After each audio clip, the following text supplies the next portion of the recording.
Hello friends, അപ്പോൾ എല്ലാവർക്കും ദൂരത്തിലേക്ക് വീണ്ടും സ്വാഗതം. അപ്പം ഞങ്ങളുടെ അൽബേനിയയുടെ ഫൈനൽ എപ്പിസോഡാണിതിപ്പം, ഡേ 4. അപ്പം ഞങ്ങളിവിടെ നേരെ കസമൽ എന്ന് പറഞ്ഞൊരു ബീച്ചിലേക്കാണ് പോയത്. അപ്പോൾ ഇതവിടെ നമ്മൾ ഓൺ ദ വേയിൽ കണ്ട ഒരു ട്രീ ആണ്, നമ്മുടെ ഒലിവിൻ്റെ ഒരു ട്രീ ആണ്. അപ്പം ജസ്റ്റ് ഒന്ന് ഇതിനടുത്തന്നേ ഉള്ളൂ.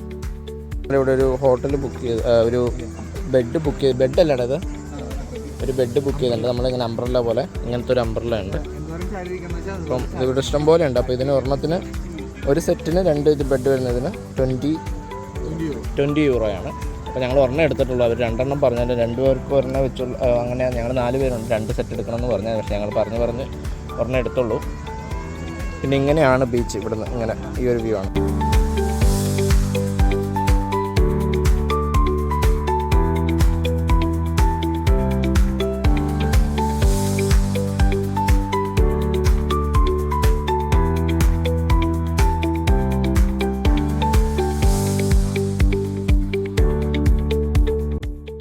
അതെ, ഞങ്ങൾ നേരെ കോക്ടെയിൽ കുടിക്കാനുള്ളൊരു പദ്ധതി ഇട്ടു.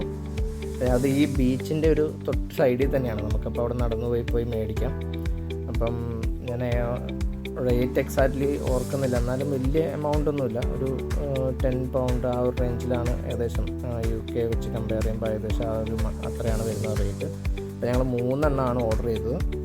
അപ്പം ഒരു ബ്ലൂ ലഗൂണ്, പിന്നെ 6 ഓൺ ദ ബീച്ച്, പിന്നെ വേറൊരു ഒരെണ്ണൂടെ ഓർഡർ ചെയ്തായിരുന്നു. അതിൻ്റെ പേര് ഞാൻ മറന്നുപോയി. അപ്പോൾ ആ 3 എണ്ണമായിരുന്നു ഞങ്ങൾ ഓർഡർ ചെയ്തത്. ഒന്ന് 2 എണ്ണം കോക്ടെയിലും ഒരു മോക്ടെയിലുമാണ് ഞങ്ങൾ ഓർഡർ ചെയ്തത്.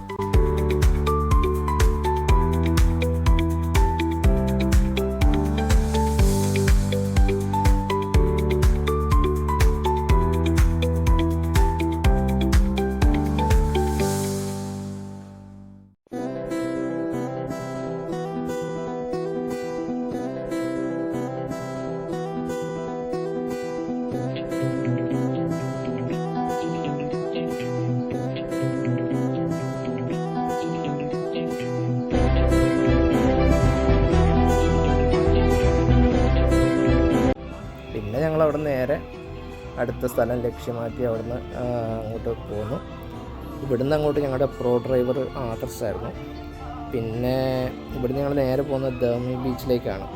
അങ്ങനെ ഞങ്ങൾ ഡെർമി ബീച്ചിലെത്തി.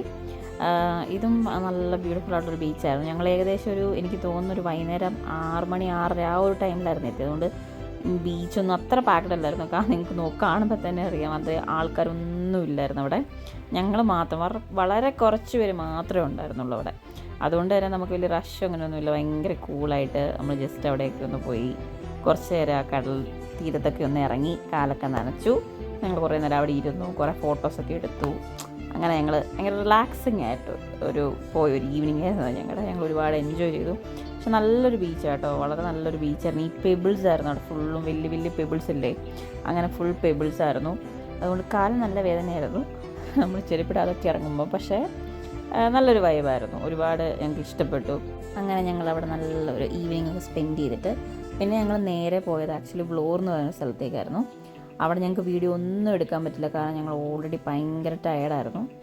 അതുകൊണ്ട് പിന്നെ ഞങ്ങൾ അവിടെ കിടന്നു, പുറത്ത് പോയി ഫുഡ് കഴിച്ചു, പിന്നെ കിടന്നു. നെക്സ്റ്റ് ഡേ നമ്മൾ ബെറാട്ട് കാസലിലേക്കാണ് പോയത്. ഞങ്ങളുടെ ലാസ്റ്റ് ആൻഡ് ഫൈനൽ ഡേ ആണ്. ഇവിടുന്ന് സ്ട്രെയിറ്റ് ഞങ്ങൾ എയർപോർട്ടിലേക്കാണ് പോയത്.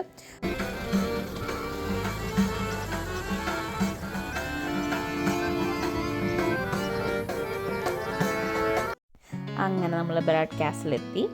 താഴെ പാർക്കിംഗ് ഏരിയ ഉണ്ട്. അപ്പോൾ അവിടെ നമ്മൾ വണ്ടിയൊക്കെ പാർക്ക് ചെയ്തിട്ട് നമ്മളിപ്പം കാസലിലേക്ക് പോവുകയാണ്. കാസലും എൻട്രി ഒക്കെ ഫ്രീ ആട്ടോ, ഇവിടെ പൈസയൊന്നുമില്ല. അപ്പോൾ ഇവിടെ ഏറ്റവും ഫ്രണ്ടിൽ തന്നെ ഒരു മാപ്പ് കൊടുത്തിട്ടുണ്ട്, ദ കാസൽ ഓഫ് ബെറാട്ട് എന്ന് പറഞ്ഞിട്ട്. അപ്പോൾ നമുക്ക് ഈ മാപ്പ് നോക്കി നമുക്ക് എവിടെയൊക്കെയാണ് എന്തൊക്കെ സ്ഥലങ്ങളെന്നൊക്കെ കാണാൻ പറ്റും. പിന്നെ അകത്തേക്ക് കയറുമ്പോഴത്തേക്കിനും ടാക്സി ഒക്കെ പോകുന്നത് കാണാം. പക്ഷെ ഞങ്ങൾക്ക് അറിയത്തില്ല ഇത് എങ്ങോട്ടാണ് പോകുന്നത്. ഫുള്ള് ഊട് വഴിയാണ്.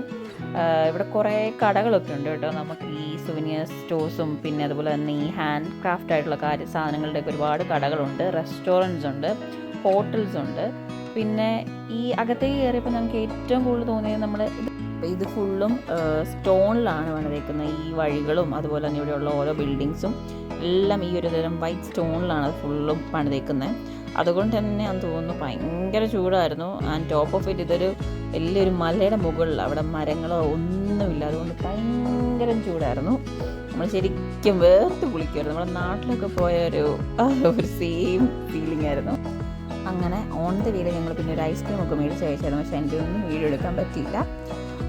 അപ്പോൾ ഇത് നമ്മൾ ഏകദേശം ഒരു ടോപ്പ് ഭാഗത്തെത്തി ഈ കാസലിൻ്റെ. അപ്പോൾ ഇത് കണ്ടു, ഇതൊക്കെ റിമെയിൻസ് ആണ്. പിന്നെ നമുക്കിവിടെ നോക്കിയാൽ താഴത്തെ ആ ഒരു കൺട്രി സൈഡും എല്ലാം കാണാം.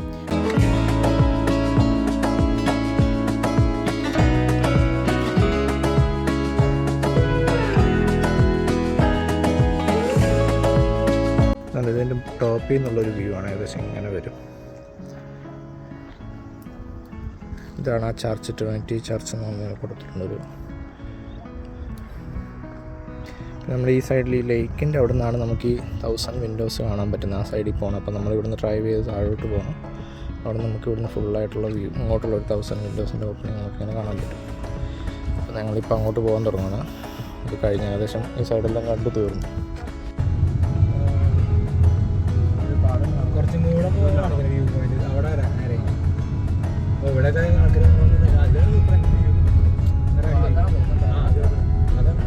നമ്മൾ താഴോട്ട് വന്നു. ഇതാണ് ബറാട്ട് എന്ന് പറയുന്നത്. എൻ്റെ ഇതാണ് 1000 ജനാലകളുടെ നാട്. ആണോ? ഇതുണ്ടോ ഇതാ സംഭവം. ഇച്ചിരി സൂം ഔട്ട് ചെയ്ത് കാണിക്കാം. അപ്പോൾ ഫുള്ള് കാണാൻ പറ്റും. ആ മുകളിൽ കൊടി കാണുന്നതാണ് ഇത്. കാസിൽ. അപ്പം ഞങ്ങളുടെ ട്രിപ്പ് ഇവിടെ അവസാനിക്കുകയാണ്. അപ്പം ഒരു 5 ദിവസത്തെ ട്രിപ്പായിരുന്നു. എന്തായാലും അടിച്ചു പൊളിച്ചു. പിന്നെ നേരെ എയർപോർട്ടിലേക്ക്, ടിറാന എയർപോർട്ടിലേക്ക് പോയി. അവിടെ 2 മണിക്കൂർ ഞങ്ങളുടെ ഫ്ലൈറ്റ് ലേറ്റ് ആയിരുന്നു. 8:30 എത്തേണ്ടത്. ഞങ്ങൾ 10:30 സ്റ്റാൻസ്റ്റഡ് എത്തിയത്. അപ്പം ഞങ്ങളിനി കൂടുതൽ ട്രാവൽ വ്ലോഗ്സൊക്കെ അപ്ലോഡ് ചെയ്യുന്നതായിരിക്കും. അപ്പോൾ എല്ലാവരും സബ്സ്ക്രൈബ് ചെയ്യുക, ഷെയർ ചെയ്യുക, ലൈക്ക് ചെയ്യുക. Thank you.